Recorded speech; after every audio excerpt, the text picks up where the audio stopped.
একদিন আমি যখন অর্জুনের সাথে আমার রুমে কথা বলছিলাম, তখন আমার ছোট ভাই বিবেক জানালার ভেন্টিলেটর থেকে লুকিয়ে আমাদের দেখছিল।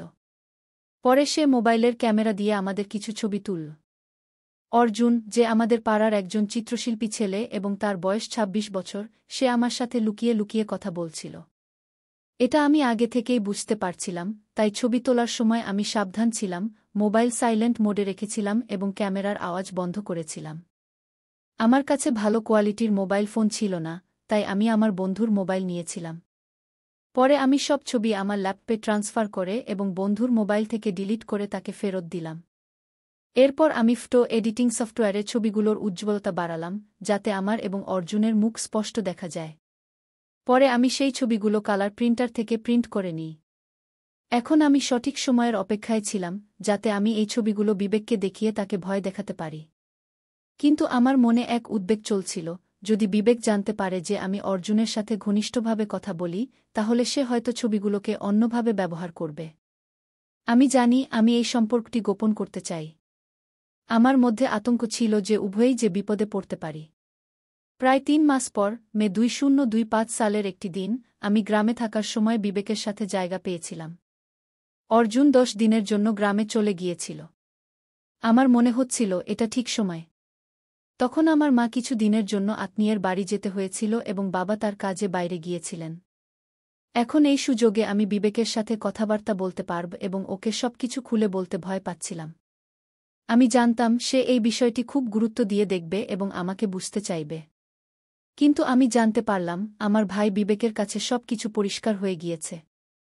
যখন সে জানালার ভেন্টিলেটর থেকে আমাদের দেখছিল, তখন সে সবই বুঝতে পারছে। এবার আমি আতঙ্কের সাথে ভাবছিলাম তাকে কিভাবে বুঝাতে হবে এবং কিভাবে তাকে নিজের অবস্থানটিকে সঠিকভাবে বোঝাতে হবে। এখন আমার মানসিক চাপ অনেক বেড়ে গিয়েছে, কারণ বিবেকের ছবিগুলো দেখে ফেলেছে এবং সে আমাকে খবর দেবে কিনা সেটা নিয়ে আমি চিন্তিত ছিলাম। একদিন আমি যখন অর্জুনের সাথে আমার রুমে কথা বলছিলাম, তখন আমার ছোট ভাই বিবেক জানালার ভেন্টিলেটর থেকে লুকিয়ে আমাদের দেখছিল। পরে সে মোবাইলের ক্যামেরা দিয়ে আমাদের কিছু ছবি তুলল। অর্জুন, যে আমাদের পাড়ার একজন চিত্রশিল্পী ছেলে এবং তার বয়স ২৬ বছর, সে আমার সাথে লুকিয়ে লুকিয়ে কথা বলছিল। এটা আমি আগে থেকেই বুঝতে পারছিলাম, তাই ছবি তোলার সময় আমি সাবধান ছিলাম, মোবাইল সাইলেন্ট মোডে রেখেছিলাম এবং ক্যামেরার আওয়াজ বন্ধ করেছিলাম। আমার কাছে ভালো কোয়ালিটির মোবাইল ফোন ছিল না, তাই আমি আমার বন্ধুর মোবাইল নিয়েছিলাম। পরে আমি সব ছবি আমার ল্যাপটপে ট্রান্সফার করে এবং বন্ধুর মোবাইল থেকে ডিলিট করে তাকে ফেরত দিলাম।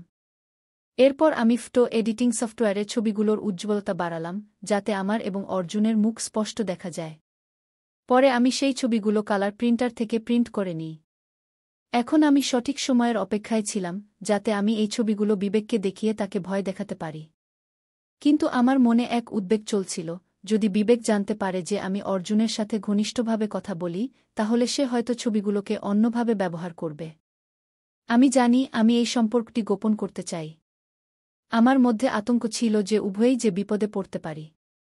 প্রায় ৩ মাস পর, মে ২০২৫ সালের একটি দিন, আমি গ্রামে থাকার সময় বিবেকের সাথে জায়গা পেয়েছিলাম।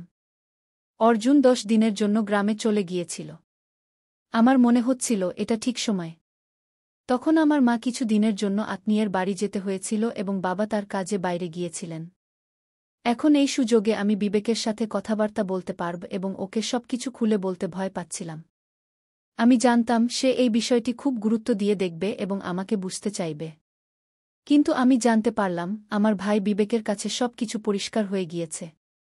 যখন সে জানালার ভেন্টিলেটর থেকে আমাদের দেখছিল, তখন সে সবই বুঝতে পারছে। এবার আমি আতঙ্কের সাথে ভাবছিলাম তাকে কিভাবে বুঝাতে হবে এবং কিভাবে তাকে নিজের অবস্থানটিকে সঠিকভাবে বোঝাতে হবে। এখন আমার মানসিক চাপ অনেক বেড়ে গিয়েছে, কারণ বিবেকের ছবিগুলো দেখে ফেলেছে এবং সে আমাকে খবর দেবে কিনা সেটা নিয়ে আমি চিন্তিত ছিলাম।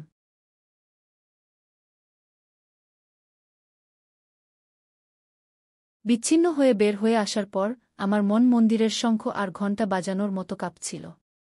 আমি জানতাম আমি কি করতে চাইছিলাম, কিন্তু সেই ভয়টি আমার মনে ছিল।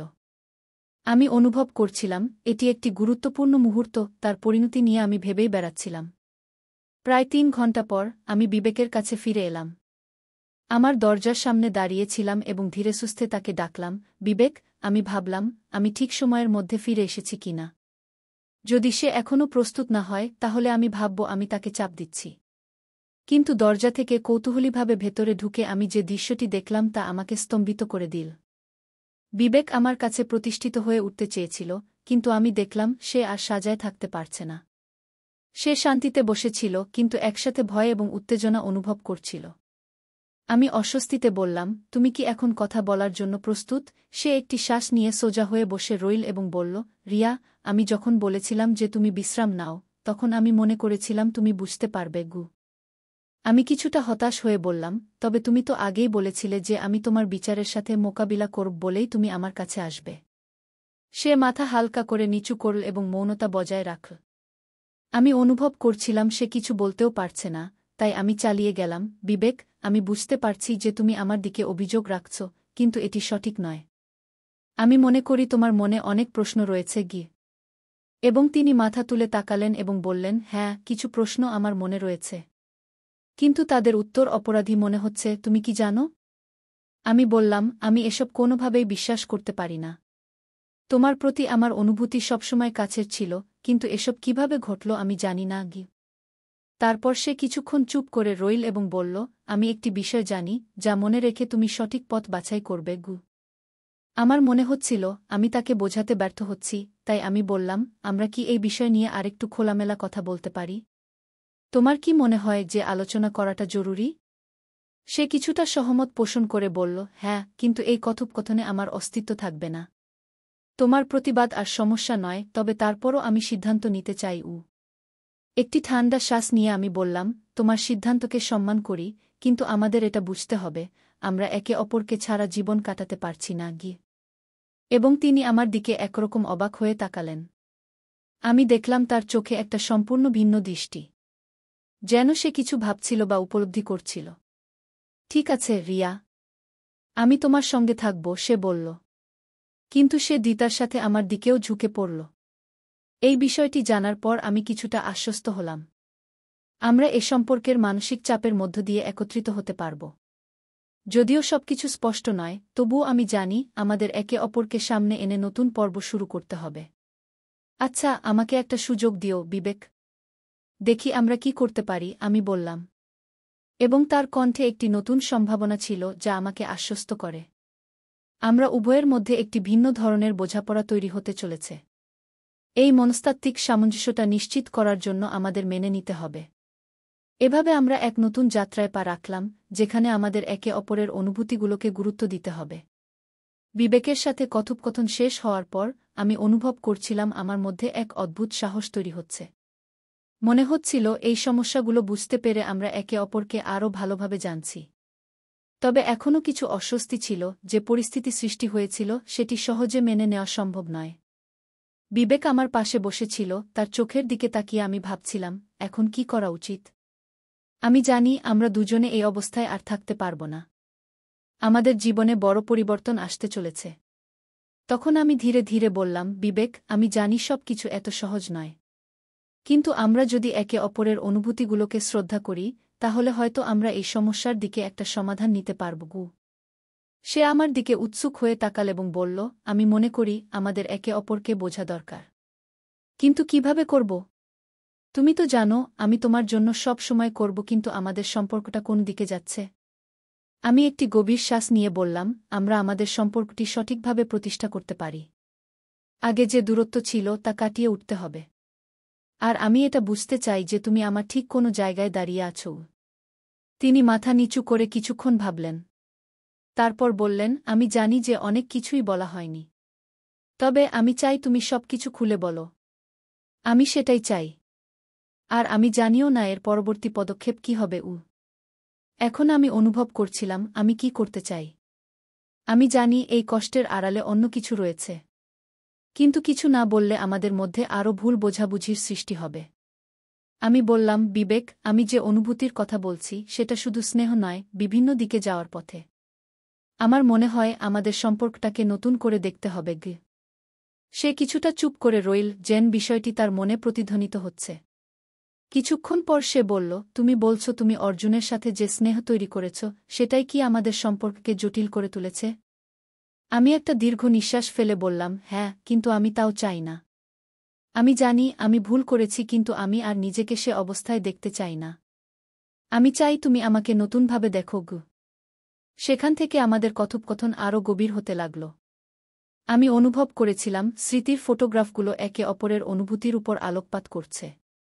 আমাদের মধ্যে যে কষ্ট ছিল সেটি আসলে আমাদের বোঝাপড়ার দিকে এগিয়ে নিচ্ছিল।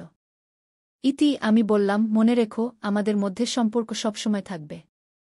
আমাদের মধ্যে যে যা ছিল সেটা এখনও আমাদের বিকাশের জন্য একটি উপাদান।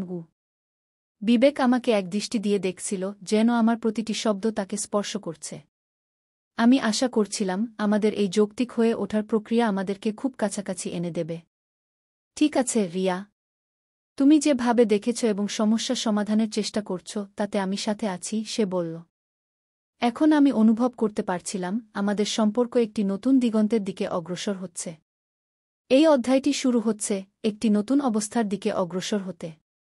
বিবেকের সঙ্গে চলমান এই কথোপকথন যেন আমাদের সম্পর্কের ভিতকে আরও মজবুত করছিল। আমি বুঝতে পারছিলাম আমরা দুজনে যেভাবে একে অপরের অনুভূতিগুলোকে ভাগাভাগি করছি তাতে আমাদের মধ্যে এক নতুন বোঝাপড়া তৈরি হচ্ছে। তবে আমি জানতাম এই পরিবর্তনটি সঠিকভাবে ঘটিয়ে নিয়ে যেতে হবে জটিল অনুভূতির মাঝে। বিবেক, আমি বললাম, আমি জানি আমাদের সম্পর্কটি এক অদ্ভুত অবস্থায় দাঁড়িয়ে। কিন্তু আমরা যদি ইতিবাচকভাবে এগিয়ে যেতে পারি তবে এটি আমাদের জন্য একটি বড় সুযোগ হতে পারে কি? সে ধীরে ধীরে মাথা নাড়ল। আমি তোমার সঙ্গেই আছি রিয়া, কিন্তু আমাদের এই সম্পর্কটাকে বোঝাটা জরুরি। আমি সবসময় চাই তোমার খুশি দেখতে, কিন্তু আমি ভাবছি তুমি কি সত্যিই আমার পাশে দাঁড়াতে পারবে? আমি কিছুটা কষ্ট অনুভব করলাম। বিবেক, আমি জানি সব কিছুই একটু জটিল, কিন্তু আমার মনে হয় যদি আমরা একসাথে কাজ করতে পারি তবে আমরা এই সমস্যাগুলো কাটিয়ে উঠতে পারব। সে কিছুক্ষণ চুপ করে রইল। একটু পরে সে বলল, তুমি জানো আমাদের মধ্যে যে গভীর বন্ধন সেটা কি সত্যিই ধরে রাখতে পারব? আমাদের সম্পর্কটি কি সেই পুরনো জায়গা ফিরে যেতে পারবে? আমি তার দিকে কাজল কালো চোখে তাকিয়ে বললাম, আমাদের সম্পর্কের মধ্যে যে ভালোবাসা রয়েছে সেটা মুছে ফেলা সম্ভব নয়। যদি আমরা একে অপরের প্রতি সত্যিকারের দরদ ও শ্রদ্ধা রাখতে পারি তবে সেটা আমাদেরকে সব বাধা পার করতে সহায় করবে। একটি দীর্ঘ নীরবতা পেরিয়ে সে বলল, রিয়া, তুমি ঠিক বলেছ, কিন্তু আমি সেই চাপ অনুভব করতে পারছি। এই সময় খুব পার্সেন্ট হওয়া দরকার। আমাদের যা হয়েছে সেটা ঠিক করা এখনও বাকি। আমি জানতাম আলোচনা এখন বাস্তব ফলের দিকে এগোচ্ছে। তাহলে আমাদের কি করতে হবে? আমরা কি কেবল নিজেদের কথা বলেই পেছন ফিরব, নাকি নতুন কিছু অর্জন করতে যাচ্ছি? বিবেক কিছুটা সময় নিয়ে বলল, আমাদের মধ্যে একটি সৎ আলোচনা হতে হবে। এর মানে এই নয় যে আমরা তাৎক্ষণিক সিদ্ধান্ত নিতে যাচ্ছি। তবে এই আলোচনার মাধ্যমে আমরা হয়তো আমাদের যাত্রাটা এগিয়ে নিতে পারব। আমি তার কথা শুনে সম্মত হলাম। ঠিক আছে, আমাকে বলো তুমি কি ভাবছ। আমি এখানে আছি তোমার সঙ্গে, আমার চিন্তা ছাড়াও। এখন আমাদের মধ্যে একটা নতুন আলোচনার সূচনা হতে যাচ্ছিল। আমরা একে অপরের অনুভূতি ও ভাবনা শেয়ার করার চেষ্টা করছিলাম। যতবার আমি তাকে দেখতে পাচ্ছিলাম ততবারই মনে হচ্ছিল যে আমরা দুজন এক নতুন অধ্যায়ে প্রবেশ করছি। পরবর্তী পদক্ষেপ নিতে হল। তাহলে আমরা কি সিদ্ধান্ত নেব? এই বিষয়গুলো দূর করতে এবং আমাদের সম্পর্ককে নতুন করে পুনর্বিন্যাস করতে, আমি বললাম। সে দ্বিতার সঙ্গে বলল, আমরা যদি সৎভাবে নিজেদের অনুভূতিগুলো ভাগাভাগি করি তবে হয়তো আমরা নতুন কিছু খুঁজে পাবগ। এমন কথা শুনে আমি বুঝে গেলাম আমরা এক পর্যায়ে পৌঁছেছি যেখানে নতুন সম্ভাবনার দরজা খুলে যাবে। এই সম্পর্কে যদি আমরা চেষ্টা করি তবে আমাদের একে অপরের প্রতি ভালোবাসা ও বোঝাপড়ার দিকে এগিয়ে যেতে হবে। ঠিক আছে, আমরা ক্লিয়ার। চল কোন দিকটা থেকে শুরু করা যায়, আমি বললাম সমঝোতা করে। সে মাথা নিচু করল, কিন্তু তার মুখে কিছুটা আভাস ছিল জীবনের নতুন পথের দিকে আরোহণ শুরু। বিবেকের সঙ্গে চলমান এই কথোপকথন যেন আমাদের সম্পর্কের ভিতকে আরও মজবুত করছিল। আমি বুঝতে পারছিলাম আমরা দুজনে যেভাবে একে অপরের অনুভূতিগুলোকে ভাগাভাগি করছি তাতে আমাদের মধ্যে এক নতুন বোঝাপড়া তৈরি হচ্ছে। তবে আমি জানতাম এই পরিবর্তনটি সঠিকভাবে ঘটিয়ে নিয়ে যেতে হবে জটিল অনুভূতির মাঝে। বিবেক, আমি বললাম, আমি জানি আমাদের সম্পর্কটি এক অদ্ভুত অবস্থায় দাঁড়িয়ে। কিন্তু আমরা যদি ইতিবাচকভাবে এগিয়ে যেতে পারি তবে এটি আমাদের জন্য একটি বড় সুযোগ হতে পারে কি? সে ধীরে ধীরে মাথা নাড়ল। আমি তোমার সঙ্গেই আছি রিয়া, কিন্তু আমাদের এই সম্পর্কটাকে বোঝাটা জরুরি। আমি সবসময় চাই তোমার খুশি দেখতে, কিন্তু আমি ভাবছি তুমি কি সত্যিই আমার পাশে দাঁড়াতে পারবে? আমি কিছুটা কষ্ট অনুভব করলাম। বিবেক, আমি জানি সব কিছুই একটু জটিল। কিন্তু আমার মনে হয় যদি আমরা একসাথে কাজ করতে পারি, তবে আমরা এই সমস্যাগুলো কাটিয়ে উঠতে পারব। সে কিছুক্ষণ চুপ করে রইল। একটু পরে সে বলল, তুমি জানো, আমাদের মধ্যে যে গভীর বন্ধন সেটা কি সত্যিই ধরে রাখতে পারব? আমাদের সম্পর্কটি কি সেই পুরনো জায়গা ফিরে যেতে পারবে? আমি তার দিকে কাজল কালো চোখে তাকিয়ে বললাম, আমাদের সম্পর্কের মধ্যে যে ভালোবাসা রয়েছে সেটা মুছে ফেলা সম্ভব নয়। যদি আমরা একে অপরের প্রতি সত্যিকারের দরদ ও শ্রদ্ধা রাখতে পারি, তবে সেটা আমাদেরকে সব বাধা পার করতে সহায় করবে। একটি দীর্ঘ নীরবতা পেরিয়ে সে বলল, রিয়া, তুমি ঠিক বলেছ। কিন্তু আমি সেই চাপ অনুভব করতে পারছি। এই সময় খুব পার্সেন্ট হওয়া দরকার। আমাদের যা হয়েছে সেটা ঠিক করা এখনও বাকি। আমি জানতাম আলোচনা এখন বাস্তব ফলের দিকে এগোচ্ছে। তাহলে আমাদের কি করতে হবে? আমরা কি কেবল নিজেদের কথা বলেই পেছন ফিরব, নাকি নতুন কিছু অর্জন করতে যাচ্ছি? বিবেক কিছুটা সময় নিয়ে বলল, আমাদের মধ্যে একটি সৎ আলোচনা হতে হবে। এর মানে এই নয় যে আমরা তাৎক্ষণিক সিদ্ধান্ত নিতে যাচ্ছি। তবে এই আলোচনার মাধ্যমে আমরা হয়তো আমাদের যাত্রাটা এগিয়ে নিতে পারব। আমি তার কথা শুনে সম্মত হলাম। ঠিক আছে, আমাকে বলো তুমি কি ভাবছ। আমি এখানে আছি তোমার সঙ্গে, আমার চিন্তা ছাড়াও। এখন আমাদের মধ্যে একটা নতুন আলোচনার সূচনা হতে যাচ্ছিল। আমরা একে অপরের অনুভূতি ও ভাবনা শেয়ার করার চেষ্টা করছিলাম। যতবার আমি তাকে দেখতে পাচ্ছিলাম, ততবারই মনে হচ্ছিল যে আমরা দুজন এক নতুন অধ্যায়ে প্রবেশ করছি। পরবর্তী পদক্ষেপ নিতে হল। তাহলে আমরা কি সিদ্ধান্ত নেব? এই বিষয়গুলো দূর করতে এবং আমাদের সম্পর্ককে নতুন করে পুনর্বিন্যাস করতে, আমি বললাম। সে দ্বিতার সঙ্গে বলল, আমরা যদি সৎভাবে নিজেদের অনুভূতিগুলো ভাগাভাগি করি, তবে হয়তো আমরা নতুন কিছু খুঁজে পাবগু। এমন কথা শুনে আমি বুঝে গেলাম, আমরা এক পর্যায়ে পৌঁছেছি, যেখানে নতুন সম্ভাবনার দরজা খুলে যাবে। এই সম্পর্কে যদি আমরা চেষ্টা করি তবে আমাদের একে অপরের প্রতি ভালোবাসা ও বোঝাপড়ার দিকে এগিয়ে যেতে হবে। ঠিক আছে, আমরা ক্লিয়ার। চল কোন দিকটা থেকে শুরু করা যায়, আমি বললাম সমঝোতা করে। সে মাথা নিচু করল, কিন্তু তার মুখে কিছুটা আভাস ছিল, জীবনের নতুন পথের দিকে আরোহণ শুরু। রিয়া এবং বিবেক একসঙ্গে তাদের সমস্যা ও অনুভূতিগুলো নিয়ে আলোচনা করার পর একটি নতুন দৃষ্টিভঙ্গির দিকে এগোতে শুরু করেছিল। তারা অনুভব করেছিল যে সম্পর্কের মূল মন্ত্র হচ্ছে খোলামেলা আলোচনা এবং একে অপরের প্রতি আস্থা তৈরি করা। সেই সন্ধ্যায় তারা পার্কে বসে দুই সিদ্ধান্ত নিল যে তাদের জীবনকে এক নতুন পথে পরিচালিত করবে। রিয়া, বিবেক শুরু করল, এখন থেকে আমি চাই আমরা একে অপরের প্রতি বেশি সচেতন থাকি। আমাদের অনুভূতিগুলোকে সঠিকভাবে প্রকাশ করতে হবে এবং একে অপরকে শ্রদ্ধা জানাতে হবে। আমি একমত, রিয়া বলল। আমাদের মধ্যে বিশ্বাস ফিরে আসা জরুরি। আমি চাই আমাদের সম্পর্কটি আরও শক্তিশালী হোক। এভাবে তারা তাদের জীবনের একটি নতুন অধ্যায় শুরু করার পরিকল্পনা করল। তারা ঠিক করল সপ্তাহে একবার গভীরভাবে কথা বলবে। শুধু নিজেদের সমস্যা নিয়ে নয়, তাদের ভবিষ্যতে কিভাবে একে অপরকে যত্ন নিতে পারে সে সম্পর্কেও আলোচনা করবে। তারা একে অপরের স্বপ্ন, পরিকল্পনা এবং ভয়গুলো শেয়ার করার সুযোগ তৈরি করবে। এরপর তারা কিছুদিনের জন্য আলাদা হয়ে গেল।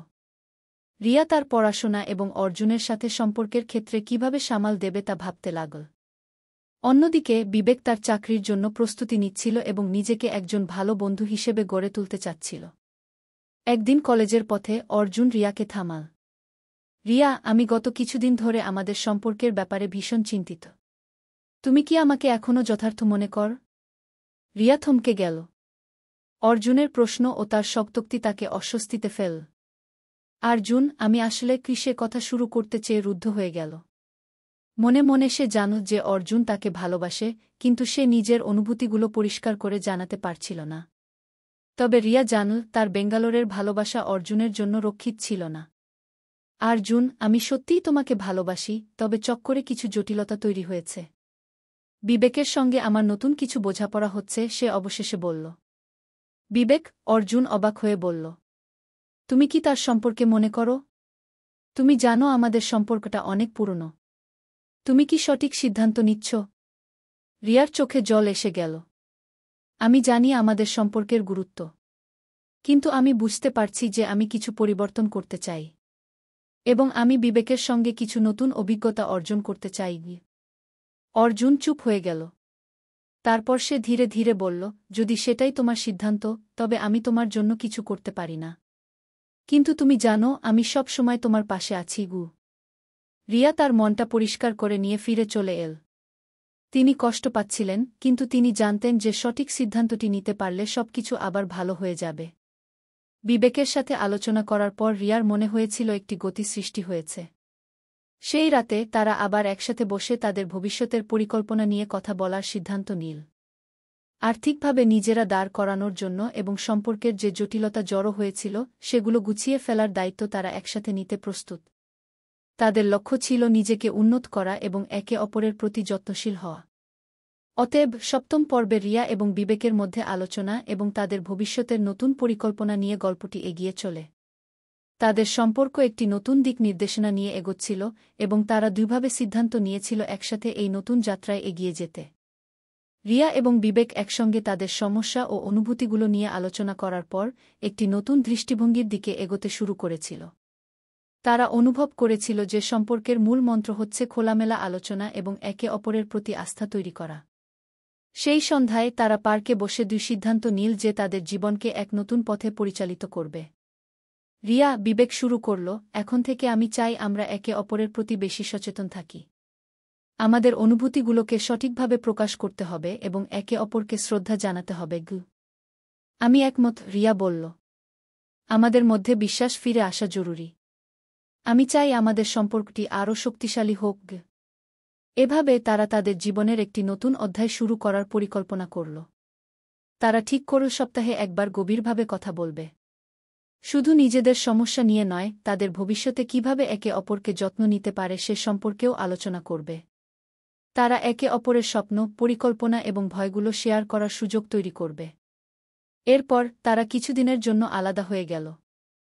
রিয়া তার পড়াশোনা এবং অর্জুনের সাথে সম্পর্কের ক্ষেত্রে কিভাবে সামাল দেবে তা ভাবতে লাগল। অন্যদিকে বিবেক তার চাকরির জন্য প্রস্তুতি নিচ্ছিল এবং নিজেকে একজন ভালো বন্ধু হিসেবে গড়ে তুলতে চাচ্ছিল। একদিন কলেজের পথে অর্জুন রিয়াকে থামাল। রিয়া, আমি গত কিছুদিন ধরে আমাদের সম্পর্কের ব্যাপারে ভীষণ চিন্তিত। তুমি কি আমাকে এখনও যথার্থ মনে কর? রিয়া থমকে গেল। অর্জুনের প্রশ্ন ও তার শক্তোক্তি তাকে অস্বস্তিতে ফেল। অর্জুন, আমি আসলে কিসে কথা শুরু করতে চেয়ে রুদ্ধ হয়ে গেল। মনে মনে সে জানত যে অর্জুন তাকে ভালোবাসে, কিন্তু সে নিজের অনুভূতিগুলো পরিষ্কার করে জানাতে পারছিল না। তবে রিয়া জানল তার বেঙ্গালোরের ভালোবাসা অর্জুনের জন্য রক্ষিত ছিল না। অর্জুন, আমি সত্যিই তোমাকে ভালোবাসি, তবে চক্করে কিছু জটিলতা তৈরি হয়েছে। বিবেকের সঙ্গে আমার নতুন কিছু বোঝাপড়া হচ্ছে, সে অবশেষে বলল। বিবেক, অর্জুন অবাক হয়ে বলল। তুমি কি তার সম্পর্কে মনে করো? তুমি জানো আমাদের সম্পর্কটা অনেক পুরনো। তুমি কি সঠিক সিদ্ধান্ত নিচ্ছ? রিয়ার চোখে জল এসে গেল।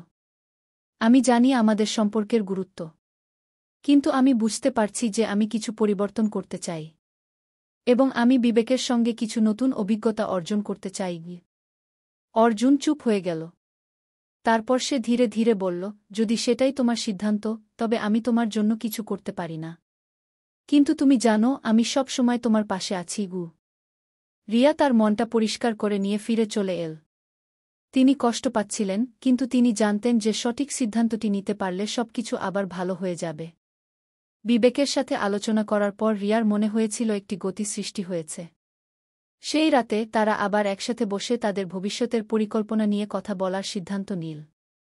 আর্থিকভাবে নিজেরা দাঁড় করানোর জন্য এবং সম্পর্কের যে জটিলতা জড়ো হয়েছিল সেগুলো গুছিয়ে ফেলার দায়িত্ব তারা একসাথে নিতে প্রস্তুত। তাদের লক্ষ্য ছিল নিজেকে উন্নত করা এবং একে অপরের প্রতি যত্নশীল হওয়া। অতএব সপ্তম পর্বে রিয়া এবং বিবেকের মধ্যে আলোচনা এবং তাদের ভবিষ্যতের নতুন পরিকল্পনা নিয়ে গল্পটি এগিয়ে চলে। তাদের সম্পর্ক একটি নতুন দিক নির্দেশনা নিয়ে এগোচ্ছিল এবং তারা দুইভাবে সিদ্ধান্ত নিয়েছিল একসাথে এই নতুন যাত্রায় এগিয়ে যেতে।